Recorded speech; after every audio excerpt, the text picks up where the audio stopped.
Morning YouTube. So, last week I did Mad Malko's Bass Collection Volume 1. Going to finish it off today with Bass Collection Volume 2. A wee bit of a warning ahead that some of these are maybe, well, would you argue, is it a bass if it's not actually working just now? I've got a couple of sort of projects and things I've not got round to yet.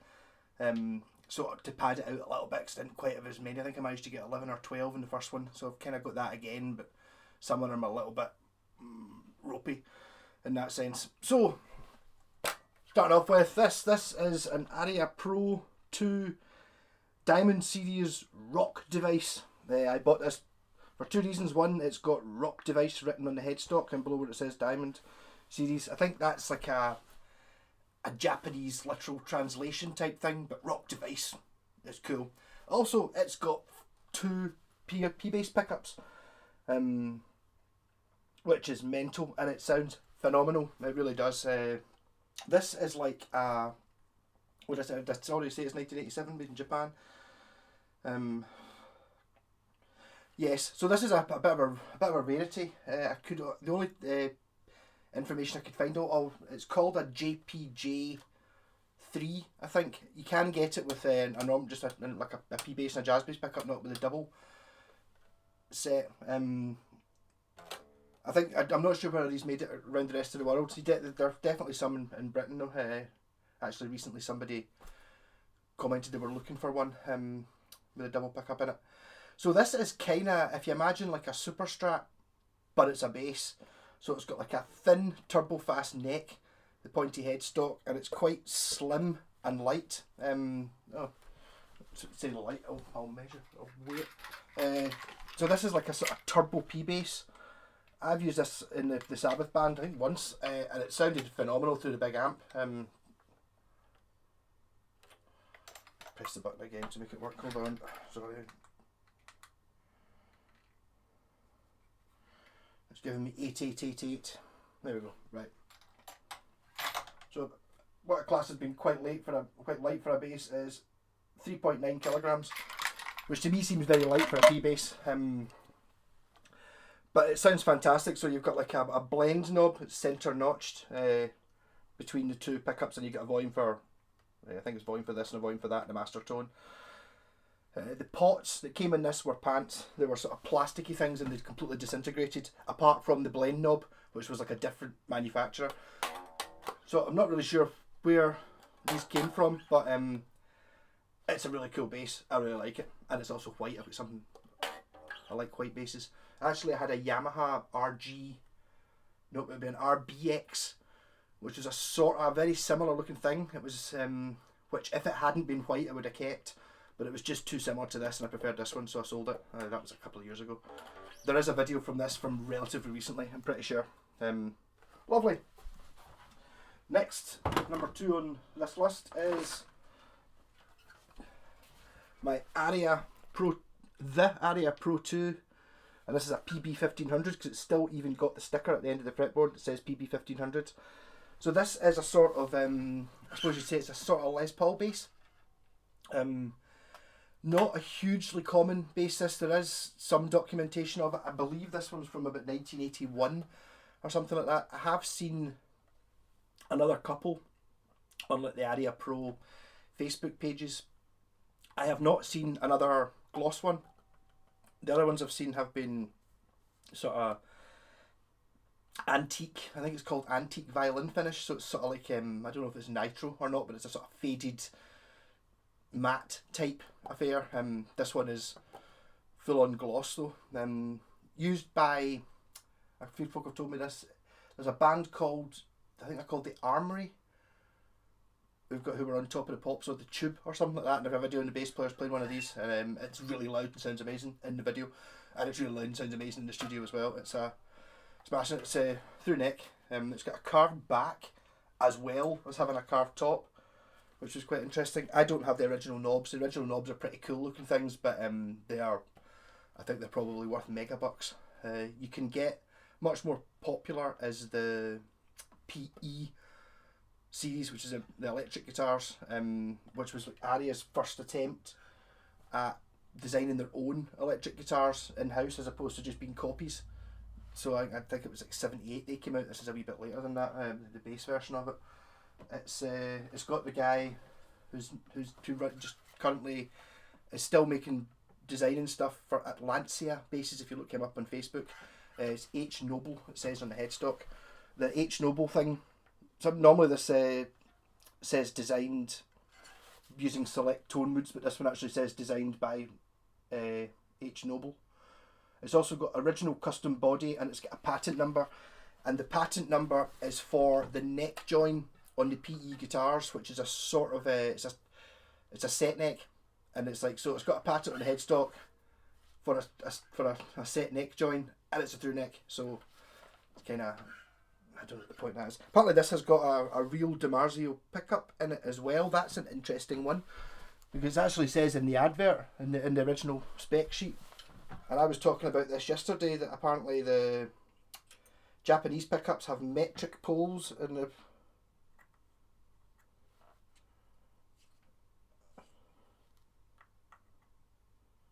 No, it's got metric poles on it as well. So this was advertised as having a DiMarzio P-bass pickup in it, and it's got metric poles. So I don't know if maybe DiMarzio did make pickups in Japan as well. I don't know. It doesn't say DiMarzio on the back of the pickup, but that's assuming, of course, that the original catalogue is correct, or maybe the catalogues from the 1978 one, which did have DiMarzio's, and then they didn't have it by this point. The strings in this have actually gone rusty. That's quite disgusting. I had this in the studio not that long ago as well. Yeah, so Aria PB, I bought this off my pal Jim in the Barras. I absolutely fell over when he told me how much it was. I didn't really know that much about it. I think I didn't have any Arias at this point. I think maybe my only Japanese guitar was the Washburn 8-string bass. I think that might have been it. And I was kind of looking at it and I was like, I was aware that you can get, you get your Matsumoku ones which are Japanese and they're good, but Aria Pro also made a lot of later on sort of Korean guitars which aren't as desirable for me. And I asked this as soon as I walked into the wee stall in the Barras, right below the Barras sign, it was like, oh, what's that? That looks like it's neck through. He turned it around and it was neck through. I was like, looking at it, I was like, I wonder if it doesn't say made in Japan. I was like, maybe a Matsumoku, and it actually says a product of Matsumoku on it. So I bought it. I hummed and hawed about it for about 10 minutes.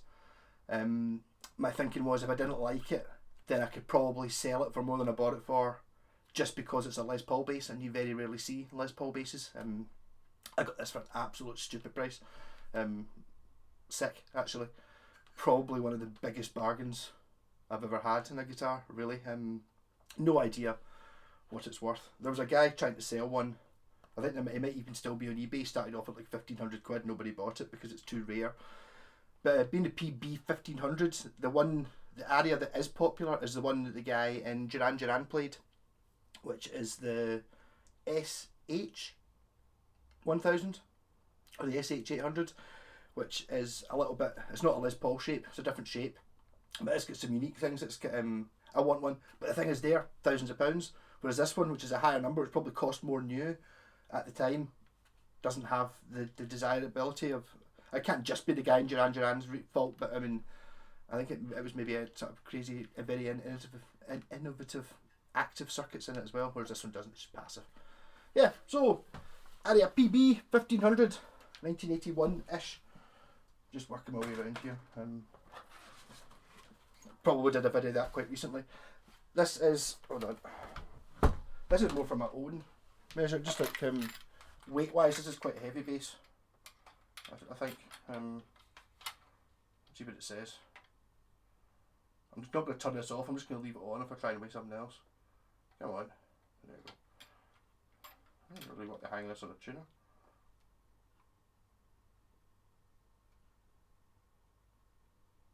.8. Yeah, so that's a kilogram heavier than that the rock device I just weighed. Yeah, so next is, this is an Ibanez.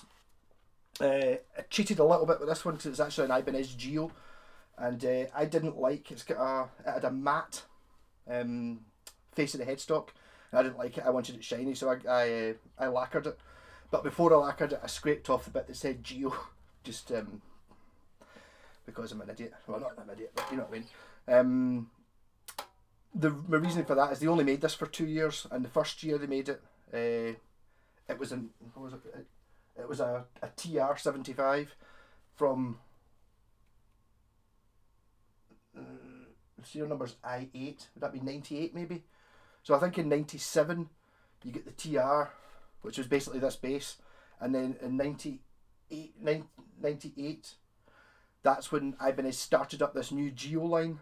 So before that he didn't get Geo, so this was the first Geo bass, even though it's the same bass. It had single coil jazz bass pickups in it that weren't big enough for the guitar. So if you've got this original bass, I really like the shape of it. It's not too hack, it's just sort of slightly jazz bassy, P bassy, sort of in the middle.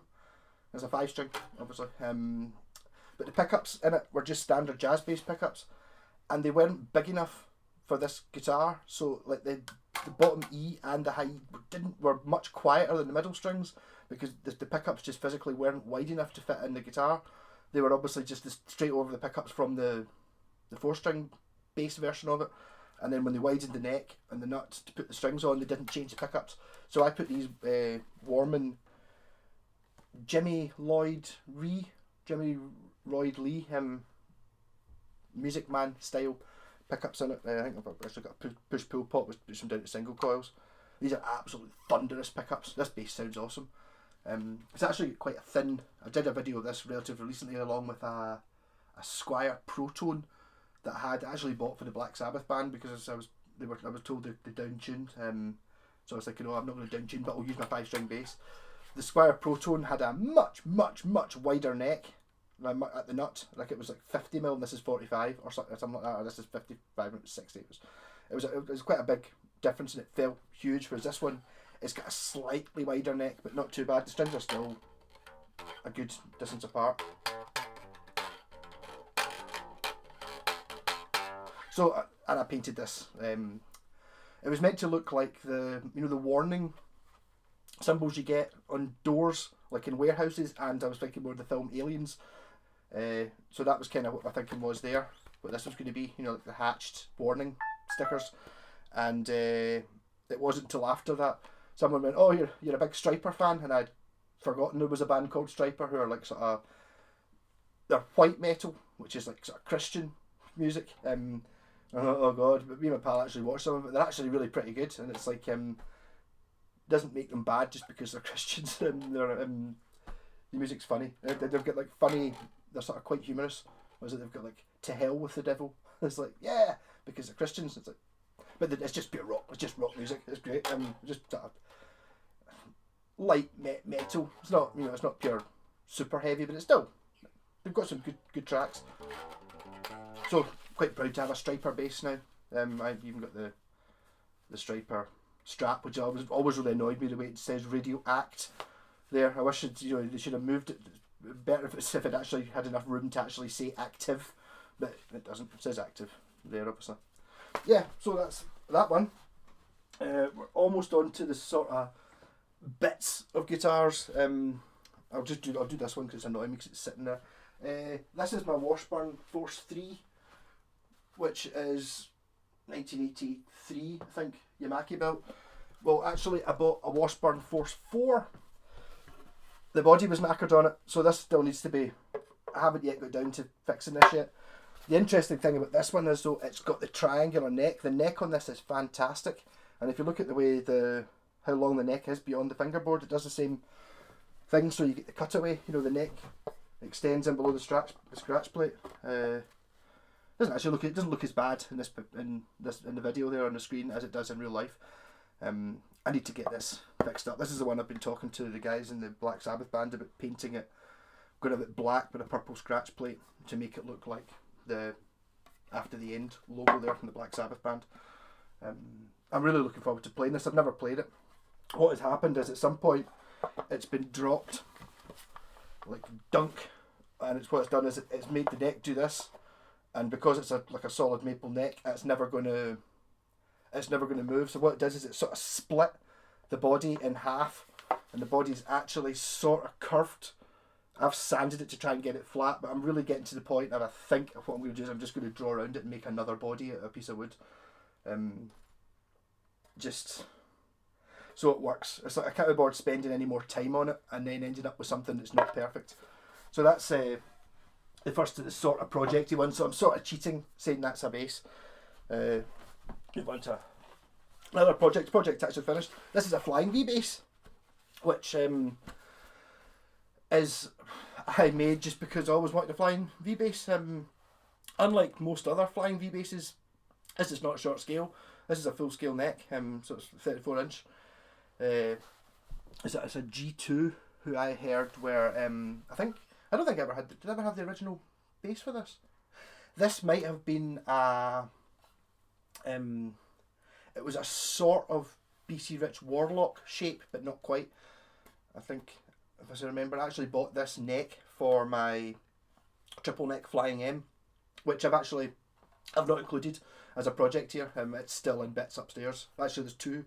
There's that, and I've got a 6-string bass and a 6-string Telecaster double neck, which I'm not including in this video either, partly because they're heavy and they're really not in any sort of not easy to put together condition.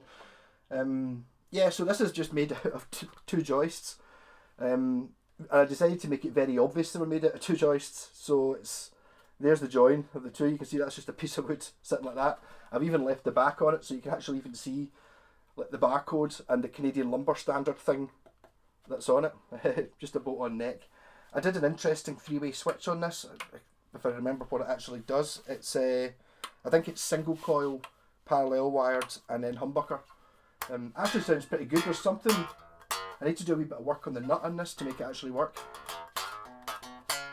I would have taken this into the studio with the Black Sabbath band if I had a case it fitted in, but as you probably imagine, a Flying V is difficult to find a case for. A Flying V bass is absolutely impossible to find a bass for. It's it's 8 feet high. Okay, it's the same height as a member of Baby Metal probably. I never did any more to this, but my girlfriend, as soon as she saw it, she was like, I want that, it's mine. I was like, right, okay, so she can have it. I tried to take it to China with me last time, but there's no chance it was fitting in my case. Like, this neck is just ridiculously long. It's about the same length as a guitar, so it was never fitting. So I don't know how she's going to get it. Or when she comes and lives here, she'll get it, and she's going to paint it. It's not been painted, it's just completely raw wood. Yeah, so Flying V bass, they do exist. I made one. Oh, I used a Telecaster control plate because I like Telecaster control plates. Yep, so Flying V. I'm moving on to my oldest bass. Whoa! I'm going to knock one over. I'd rather knock over that than knock over this. This, I did a video for this not that long ago. This is a Gibson, you may have heard of them. This is an EBO from 1968. And it's got rusty strings on it as well. Yeah, so I always wanted an EBO. I bought an Epiphone one. I told this story before when I traded in my Arias ZZB, which I got back for the first ever Epiphone version of this, which is actually that one over in the corner. But then later on I found this one and I got it for an absolute steal. I did a video of this relatively recently. I got it off Jimmy Moon. So I'm not going to talk about this one too much, but it is, yes, so I do have a 1968 EBO, which is about 10 years older than anything else I've got. It's really nice. It's got a really interesting sound to it. I've taken this in with the Sabbath band and it sounded phenomenal. It's a really different sound to every other bass.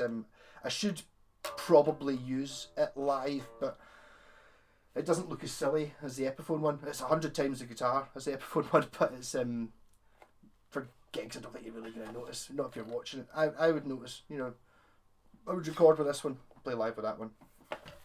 I'd also be worried about dropping it or losing it, and also think someone might pinch it because it's very obviously an old one. Moving around here. Yeah, we're still on good ones here. I've only put on one dodgy one. Well, I suppose the Flying V's maybe a bit dodgy. Washburn Wings. This is a scavenger bass, which is from 1980.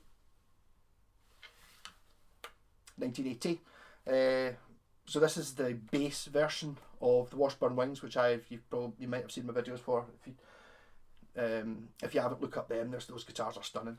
I've actually also bought another one. I bought the one higher up than this, which is a Vulture, and my pal Michael has it in Denmark. He found it cheap for me, and I've still not got it. And I bought it maybe almost coming up for a year ago now. faffing about trying to get CITES certificates. Eventually got one, and then this lockdown thing happened, so I've still not got it. It's basically, it's this shape, but it's through neck, and it's a bit fancier. This is a sort of budget. Well, there only are 2 in the range. This is a budget. There's an awful lot more Scavengers than there are Vultures. Always felt the Scavenger was a bit, it's the least good name of all the wing series. The wings are like, Raven and Hawk and Falcon, Eagle and Vulture. In fact, that's a lot of them. And then Scavenger, it's like, Scavenger's not really a bird though. You know what I mean? It's like kind of, it's, like a Scavenger could be anything that scavenges, like a seagull or a hyena or something like that. So it's just not the best name. Amazing bass. So I've actually did the first Black Sabbath with our last singer last year. I played live with this. It's got an amazing bridge that's kind of sitting on a metal block. See if you can look in below it. So it's like a carved top, but this metal block is sitting flat, and it's like about half an inch thick solid piece of metal that this bridge is sitting on top of to make it level. It's actually a bolt-on neck, and it's got a very small, I was concerned about, it's got a very small amount of neck sticking in. It's like the opposite of that. If you look at this, a neck like that, where it's like there's so much, the heel is massive. This one isn't, but it's totally solid and seems fine. These were apparently, according to the guy who made the wings, these were made, contracted out. The bodies and the necks were contracted out, and then Yamaki built them with somebody else's body and somebody else's neck. They were for the sort of cheaper ones, the Ravens and the Scavengers and the Dawn Barbarian, I think they did that. So these were outsourced but finished by Yamaki. I'm going to weigh this one because every guitar I've ever had, people complain about a guitar being heavy. Nothing's come close to this yet. This is ridiculous. I can't wait to see what the Vulture weighs, because it might weigh even more. I think this is going to break the scales though. I'm pretty sure that I measured this on the bathroom scales, and it was heavier than the double neck. And it's got 2 necks. Now let's see what this one comes in at. I'm expecting it to be a ton and a half. I'm hanging off a tuner like a total loony. Oh, Jesus. Yep, okay. Yeah, okay, so don't do that. I'll never do that again. Yeah, so it was 5.2 kilograms. Yeah, so bloody heavy. Was that 3.6 or something like that? That's actually the reason that tuner was broken anyway, and I've gone and hung it off it. Oh well. So I've now got something else to fix. Yeah, so Washburn Scavenger. Next is another Washburn, my first Washburn. I'll be very quick with this because I just did a video of this not long ago. This is the 8-string bass. So this is the Stage Series B28. It tunes from this end, through neck, Yamaki built, 19, can't remember. You can't really read the serial number on this. Oh, I can, 16. So that doesn't, I think it might make it 1981. Got a tiger topping it. Yep, so this is stunning, but I did a video of that recently. Now we're onto some dodgy ones that are in bits that I probably shouldn't be putting in this video, but I'm going to put in anyway. This is a West Tone Concord bass, which as you can see, it doesn't have a scratch plate. I bought this already sanded down, so I need to gloss the neck, I need to paint it, I need to build a scratch plate for it. The guy had made a scratch plate out of fake leather. It looked hideous. I think he said he'd refretted it actually. And the tuners are on it are the wrong way round, so it needs tuners. In fact, I've actually got tuners in that box and a paint job to make it work. I think it was 1982. It's actually still got the Matsumoku. In this era, it must have had the serial number on the back of the neck plate. So 1982 Matsumoku, made in Japan. I'm sure it'll be lovely once it's done. It's just, I mean, I've had this for a couple of years now and just never bothered my arse to do anything about it. It's an interesting shape, this one.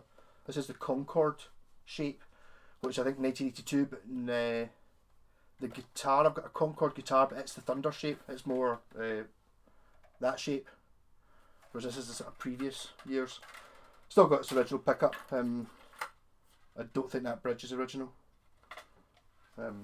Yeah, so I'll need to get round to doing that while we're doing the ones that are in bits. Here is this is quite shonky. This is a bass. If I'd bought it now, I would never cut it up. But I bought this in the Barras about 20 years ago when I had my Epiphone EBO, and I bought it for, the guy wanted 30 quid for it, and I was going to buy it. I wanted it just to, I told him, I was like, yeah, it was missing bits, and I didn't really know how to fix guitars at times. I wanted it so I could smash it up on stage.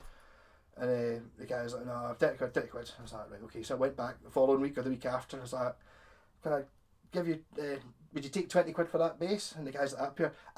Some idiot was in last week saying he was going to smash it up, but I'll sell it to you for 20 quid. So that was me. So this is an Avon. Yeah, so I'd been at it. I turned it into an EB6. So I had an EBO pickup and 2 humbuckers in it. What I need to do is finish it or rebuild it again. This was a really good bass when I got it.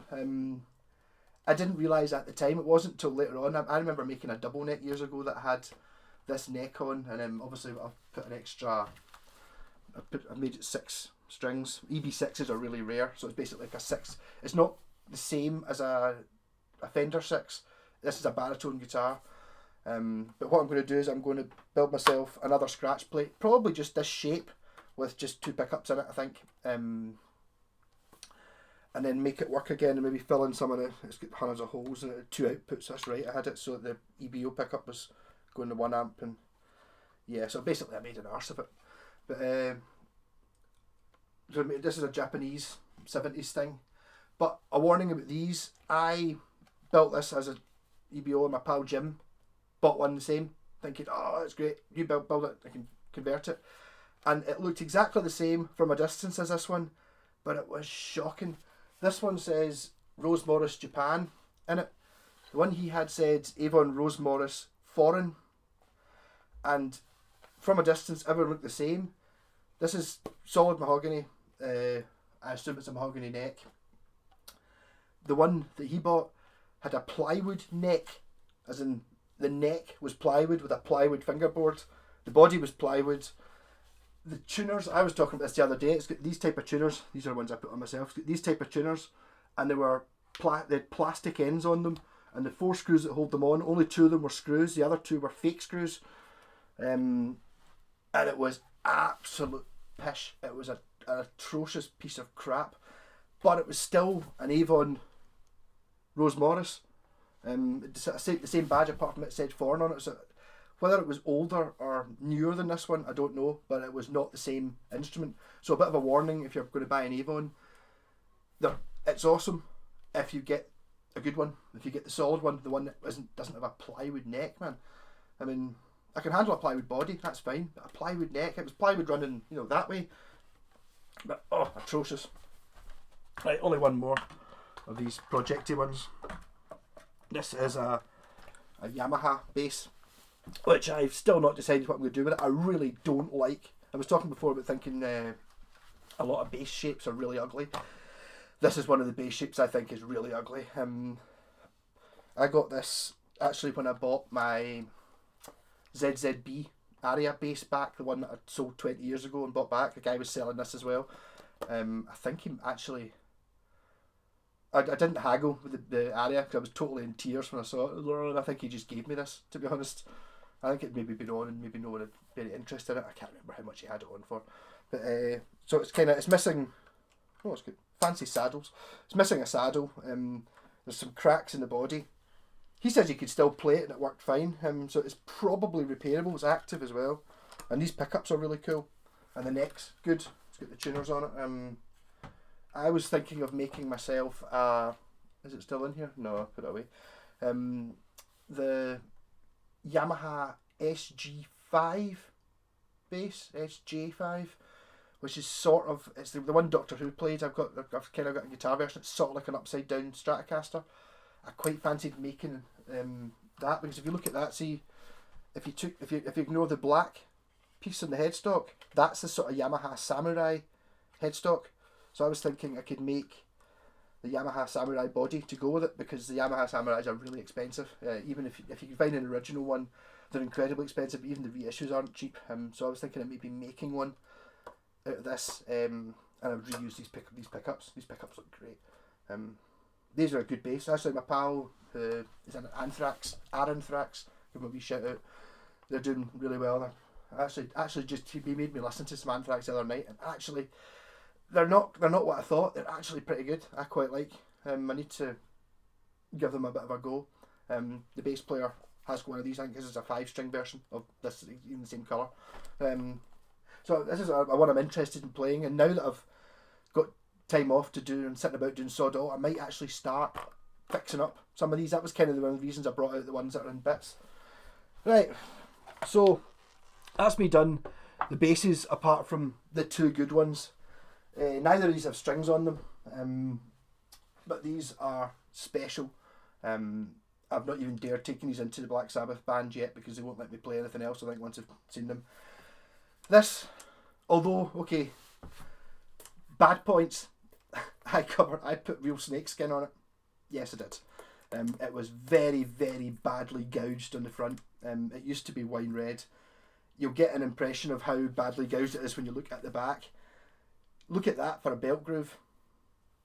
I mean, that's just amazing. So it's nitro finish.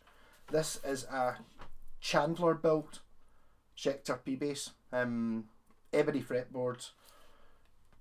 Wooden dots. I think, look at the cracking in the back of this. This is an absolute monster, and the pickups are. Have you seen EMGs like that before? You can tell they're EMGs because they give EMGs written in letters that cover the entire pickup. I don't know if you see them there. So this is active again. Let's get the two Schecter things. So Schecters were built in this era. Schecter didn't make whole guitars.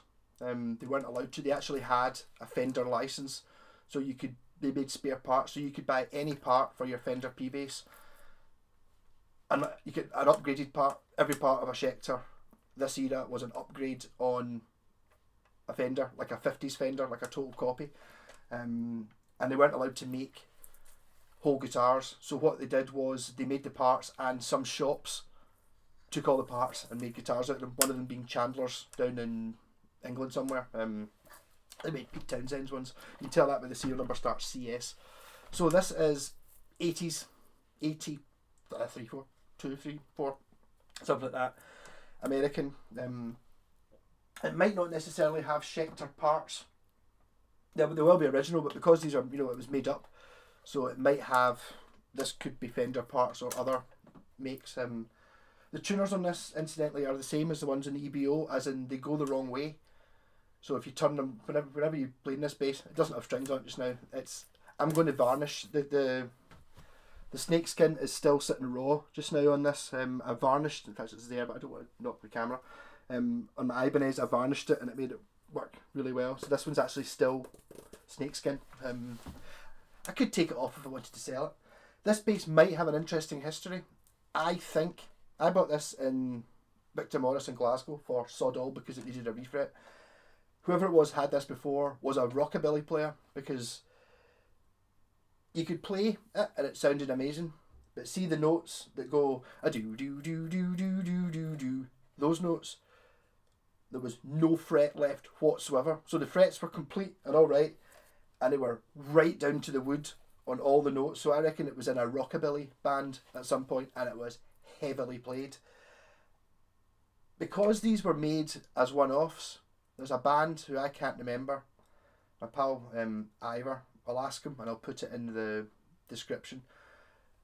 A band from, I think they were from Dunfermline or something like that were on Top of the Pops, and the bass player is playing, I think, this bass, not this model, this bass. Obviously it used to be this colour on the front, but it's just I don't think they made very many of them. It's unlikely there's more than a few, and it's in Scotland, and it's just like, it just kind of adds. And also if he was touring a lot, it would explain why it was so beat up. So I think this bass has actually been on Top of the Pops, possibly. Yep, so that's my My second best, well, is the EBO better? I don't know. Well, there's three of them. There's the EBO, there's this one, and there's the next one. The next one is the most expensive guitar I've ever bought. I bought this when I was, what, 18, 19? Something like that. I was playing in a band, so I joined a band called Carnival, who were good. It unfortunately only lasted a couple of years and I left. I think maybe not that I wasn't good enough, I think I wasn't confident enough at the time. The other two guys in the band were a bit older than me, so it was a three-piece, and I had my Epiphone EBO and it just wasn't cutting it. I ended up borrowing a P-bass off one of the drummer's pals, and the difference, it was actually found out later, it was a JV P-bass, so it was a proper American, it was a really good P-bass, but it was so much better than the Epiphone that I had to get rid of the Epiphone. I had to upgrade, and I was going to buy a P-bass or a jazz bass, and I was in C&C Music, and they had two interesting basses. One of them was a 70s jazz bass, which was, I think it was more expensive than this one, and the other one was this one, which I'd seen, but it didn't stick out to me, and I thought the name Schecter sounded like shiter. So this is the ultimate bass, basically, as far as I'm concerned, really. As soon as I got this, everything was amazing. It is sitting with no strings on it just now. It's pretty damaged. It's got a really, really figured bird's eye maple neck on it. This is, the body's made of cocobolo, because these things are like branded with a cattle iron on the inside of the neck pocket in the body and on the neck. This one does have Schecter tuners, gold hardware. It's got a Schecter branded bridge, I believe is made by Schaller. It's got, just out of interest, I wonder if this has actually got DiMarzio pickups. Assuming it's, I'm going to check the Imperial or... Oh, well, if you're going for that, then... This one, yeah, I don't not that one either. I'm just wondering if someone, as I was checking yesterday in the PC Rich. Yeah, so this is Imperial bolts on this, so this probably is an actual DiMarzio. It's also, I remember, I didn't pay a lot for this compared to what most people would consider to be a lot for a guitar, but for me it was a lot, and I've never even come close to this. The next guitar down from this in my price scale is the Telecaster that matches it, and it was £100 less. So anodized pick guard. When I remember taking it out to the car after I bought it, and I was like, oh, got it out. I didn't think I'd get a case for it. I took it to the car. I was up here, and I was playing about it. And I was up here, oh, and I'd never seen a push pull pop before. I did not know such a thing existed. It's got a push pull pop. It's actually got an active circuit in it. I remember playing a gig. Look at this is serial number A2487. I think this is about 1986 or 5 or 7, something like that. It's hard to tell because these are just parts guitars. This isn't an actual model. It's just made of bits. But it's got it's nitrocellulose, so you can see it's got the age-related cracking that you get on £10,000 Les Pauls and Strats. But it's real. And most of the damage to the front of the fretboard, it was already pretty pitted, but at one point I was using a violin bow just for a laugh, and it sort of sawed off some of the finish. So I should really get look at the back of the neck. I should really get this finished again to show the bird's eye, because you can barely see how figured it is. You can see a wee bit in the back of the headstock. So another thing, one of the reasons I was digging these out is I'm going to clean this up. I've actually got strings. I got strings for my 40th, which was a couple of years ago, that were for this, and it's basically sat ready to be strung up and cleaned up ever since then. I just haven't actually got down to it. So there'll be a video of this coming up probably next week. I'm going to make this one work again. Yeah, this was a stunning bass. I played in that band Carnival, and all the way through the band Blind Doug I was in, used to play this bass, and I used to thump it, and I used to get folk actually coming up to me and asking me what kind of bass it was because it sounded so good. And it was like, it's not the bass, it's me playing it. It doesn't matter, not a normal person to play this and it wouldn't sound good.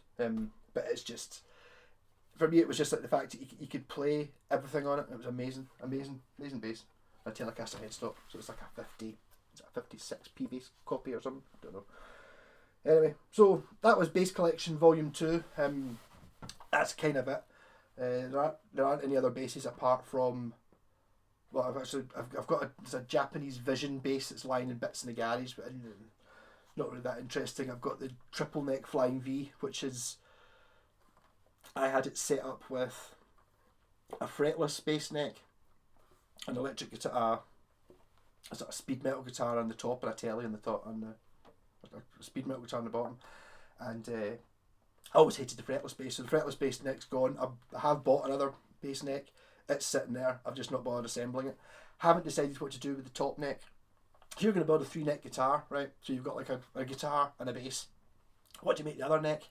Originally I had it just as another guitar, like a Telecaster, but I had it Nashville tuned, which basically is, Paul Simon used to do it, is you take the, see if you get a 12 string set, you get like 6 normal strings and then 6 octave strings. I had it with the 6 octave strings, which did work. It was interesting. I liked it, but I was playing a spiral painted glow in the dark triple neck Flying V. Nashville tuning's not really, you don't really want a sort of jingly jangly Nashville tuned guitar on it. You need something else.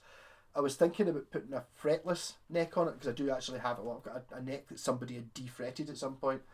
But someone was talking about this in the comments the other day, which has put me off, saying that a fretless guitar, you need to. He was talking about putting super glue on the neck to try and you've got to get the neck really smooth, or you need a metal fretboard to make it work properly. And I was like, and it also sounded very difficult to play. So I need to work out something worthwhile doing with the third neck before I rebuild that. I will rebuild it again eventually. There's no point in having it sitting there and not being used. Yeah, so rock on. It's really strange for me being up in the morning. It's like I've been sleeping all day of late, and today, I don't know, for some reason, maybe I had a bad dream or something. The sun was shining on me. I ended up waking up at 7 in the morning. So I'm up now, and I'm now going to go on my quest for food, for the next 4 days' food, while this uploads. I might take a photo of those just sitting there, just so it's got an interesting photo. Anyway, so 42 minutes. Hope you enjoyed that. I'm nearly at 1,000 subs. This might have put people off, but well, these videos you can just turn. You don't need to watch everyone. But I've been noticing I've been getting like 2 or 3 subs a day. So I think people are just getting really bored, and they've now watched all the Andertons videos and all the Phil McKnight videos, and now they're going, this is what someone else does guitars, and it's like I'm doing different stuff to all of them, and most of the videos I do is pretty much obscure stuff. Occasionally I've got like my big hitting videos are like Squire Stratocaster. I did a telly the other week, it's the biggest one in the last month, and you're like, well, these ones don't really interest me that much, but partly because they're not really that obscure, but because they're not that obscure, other people have done videos of them, but also lots of people have them. Whereas something like that Schecter, I don't think there won't be another one of them on the internet. I've never seen one the same as it, and the only other one I've ever seen that's the same as the snakeskin one is the one that's in that top of the pops video. Aswad. I'll put it. I'll get my pal Ivor to tell me what the name of the band was. These are all pretty obscure stuff that nobody's got. So, because the reason I can afford them, the reason I can afford so many of them is because they're cheap. Because nobody knows what they are. So I'm buying these things for opening bid on eBay. Because nobody knows what they are. Rocking. I held that pose for quite a long time. Rock and roll.